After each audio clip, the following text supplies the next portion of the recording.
If he is to rise out of discrimination and segregation, he must do it all by himself. And so they say the Negro must lift himself by his own bootstraps. They never stop to realize that no other ethnic group has been a slave on American soil.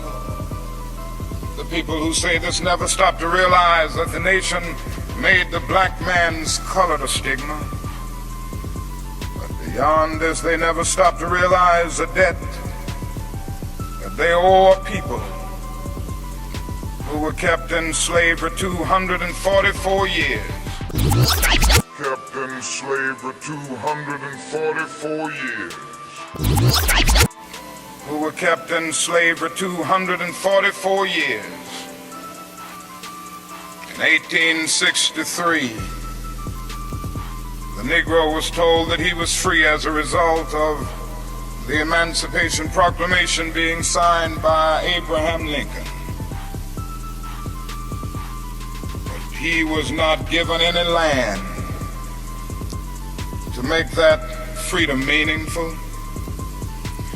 It was something like keeping a person in prison for a number of years and suddenly discovering that that person is not guilty of the crime for which he was convicted. And you just go up to him and say, now you're free.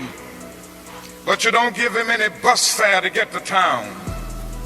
You don't give him any money to get some clothes to put on his back or to get on his feet again in life. Every code of jurisprudence would rise up against this. And yet this is the very thing that our nation did to the black man. It simply said you're free, and it left him there penniless, illiterate, not knowing what to do.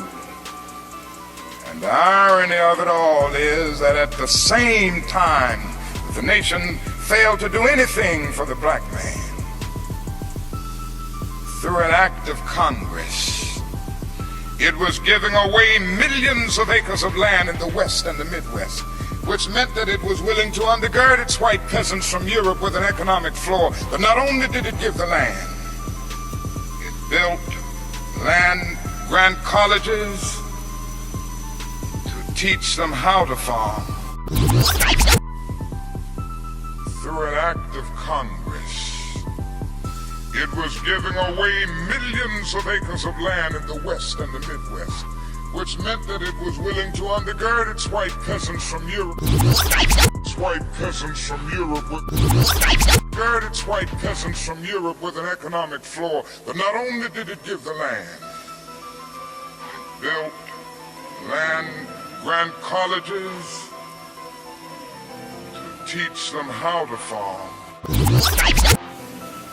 Through an act of Congress, it was giving away millions of acres of land in the West and the Midwest, which meant that it was willing to undergird its white peasants from Europe with an economic floor. But not only did it give the land, it built land-grant colleges to teach them how to farm. Not only that, it provided county agents to further their expertise in farming. Not only that, as the years unfolded, it provided low interest rates so that they could mechanize our farms. They could mechanize our farms. They could mechanize our farms.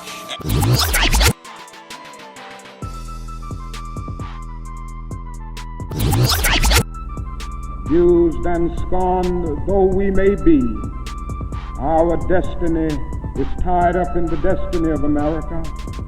Before the Pilgrim Fathers landed at Plymouth, we were here. Before Jefferson etched across the pages of history the majestic words of the Declaration of Independence, we were here. Before the beautiful words of the Star-Spangled Banner were written, we were here.